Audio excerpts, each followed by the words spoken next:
Today, the Chancellor announced a £400 million package of support for drivers, farmers, truckers and struggling Britons getting squeezed by higher energy costs. But in the febrile political atmosphere of modern Britain, every day is a battle. Today I can announce that we'll be extending the freeze-on fuel duty all the way through until the end of the year. Given what's happening in the Middle East, it is important that we now provide certainty. But not everyone was in the mood to listen. I love our country. I love our country. I love our country. And one of the things about our country is good manners. Not very British. Right. Very good.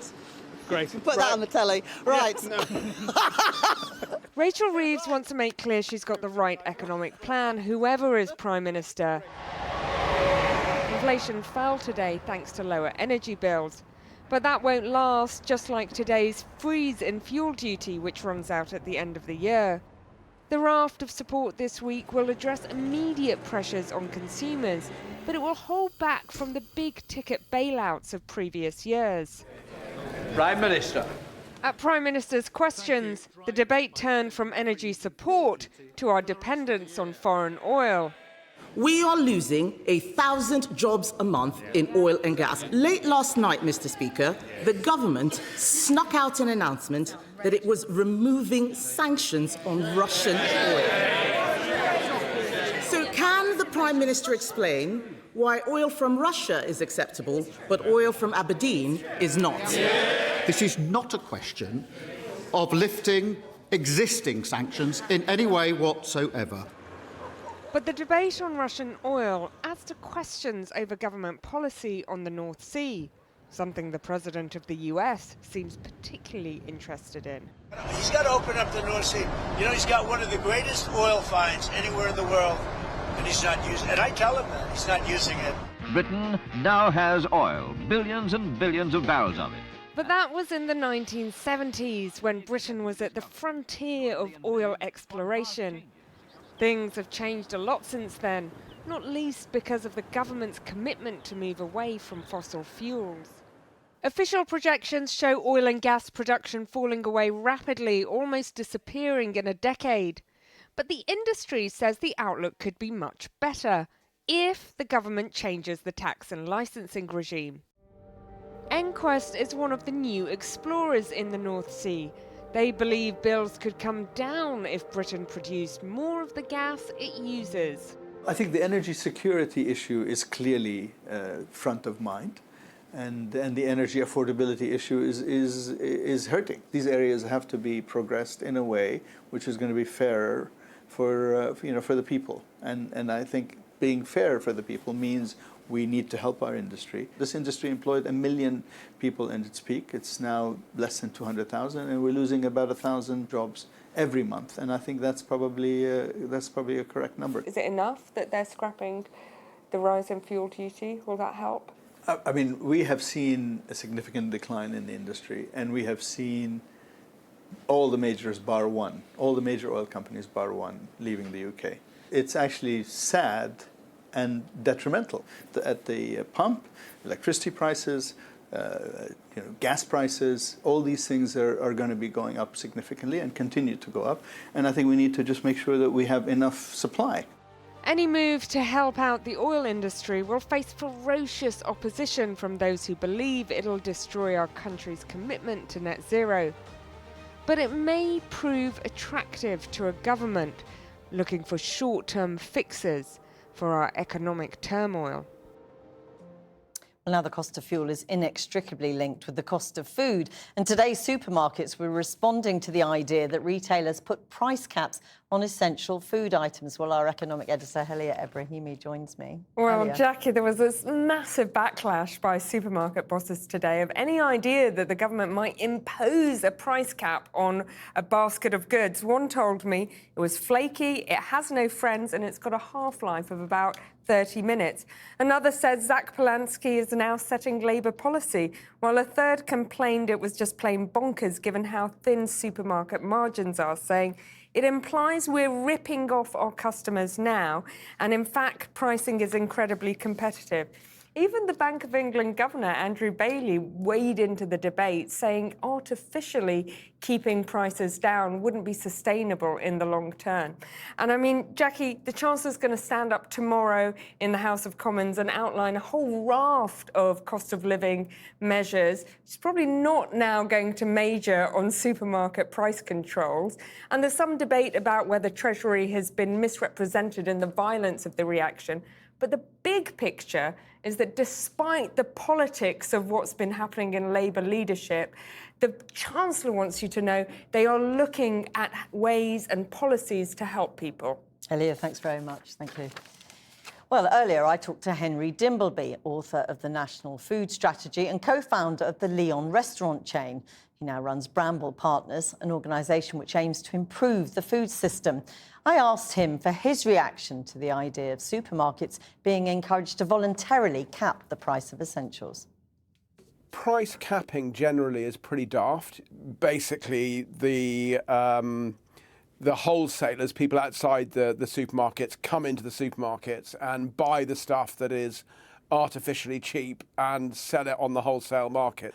There are only two ways that the government can reduce the cost of food in the present. One is to transfer taxes from some people to other people, so for example free school meals, and the other is to borrow now and get future generations, subsidise food and get future generations to pay for it. But the government can't just magic the cost away. But I suppose in simple terms, you can absolutely see why it might be being suggested. It's repeatedly one of the biggest concerns of people up and down the country. How am I going to afford my shopping?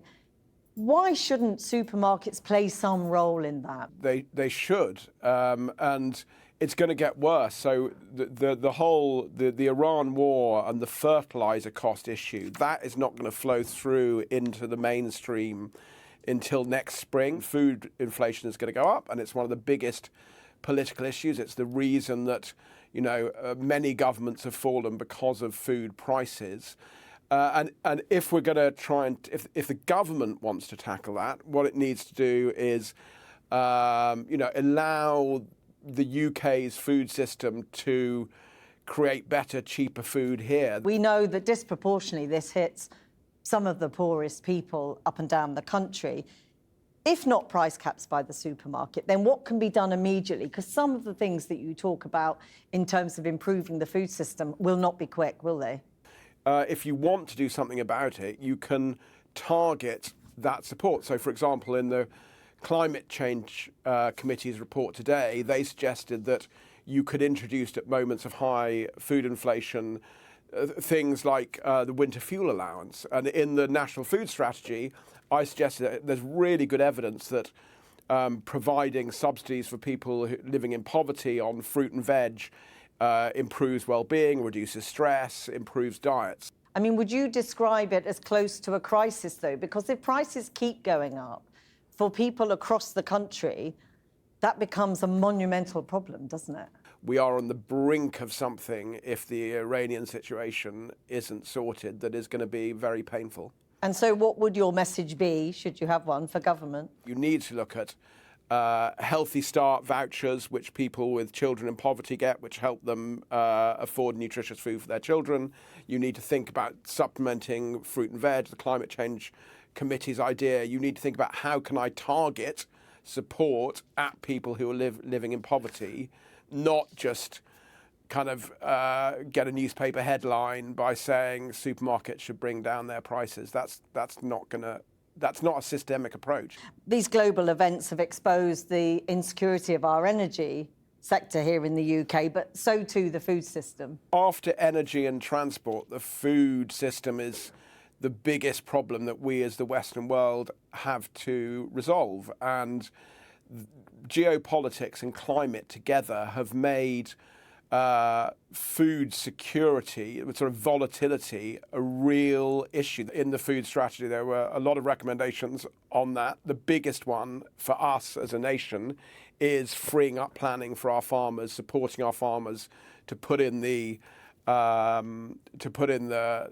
the water control that they need, to build the glass houses, to extend stores without getting stuck in endless bureaucracy and legislation. OK, Henry Dimbleby, thanks very much for talking to us. Thank you. Thank you. Well, Sir Chris Bryant, the Trade Minister, joins us live from Westminster. Chris Bryant, you asked supermarkets to consider price caps to help consumers who are really struggling. They said no, it was idiotic, the stuff of nonsense, and now you're not doing it. Is that right? No, that's not my understanding at all. It would be bonkers for government to tell people, supermarkets, how much the 6 eggs should be, or a loaf of tiger bread, or whatever it may be. That would be utterly bonkers. The supermarkets seem to be saying that's exactly what the government told them.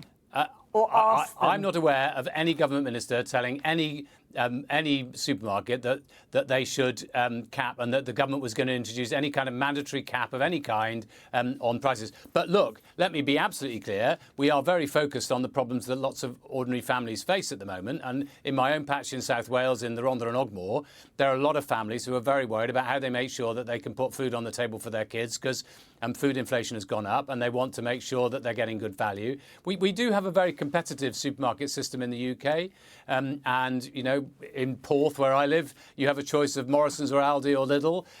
If you go a bit further to Ponty, you can go to Sainsbury's and so on, and people are able to shop around a bit. We've wanted to do the things where government really can intervene. So, for instance, we've frozen prescription charges, and in Wales, for that matter, they're free.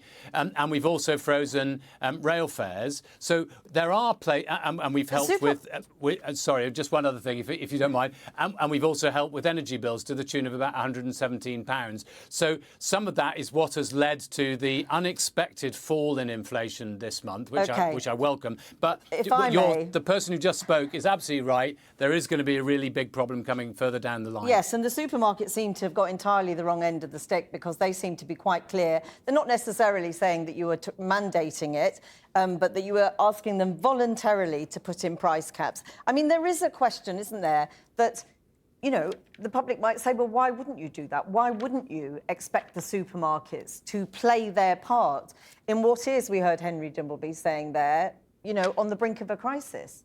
Well, there are lots of ways in which, of course, supermarkets do play a part in the local community, whether it's providing seats for elderly people to be able to sit down in the middle of the supermarket, as has just happened in Morrison's in Porth, which is welcome, I know, by lots of my older people. Isn't it? They also help with costs by the margins that British supermarkets make. Their profit margins are very narrow.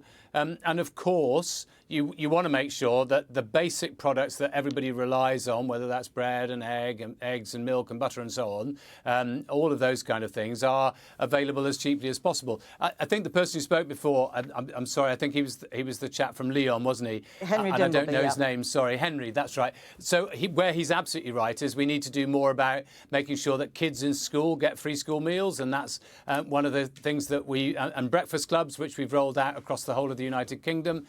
We are doing much more in this sphere, because we know that the cost of living is the single biggest thing that is worrying people. And you're clear now that you won't be asking or forcing the supermarkets to cap prices. But it seems you will lift sanctions on Russian oil processed through third countries. No, that's not true. Completely and utterly untrue, I'm afraid. So there is a waiver, isn't there? There is a carve-out, whatever you want to call it. You are loosening sanctions on Russian oil processed through third countries. No, that's not true. It's flat out untrue, I'm afraid. Let me just explain, if it's OK.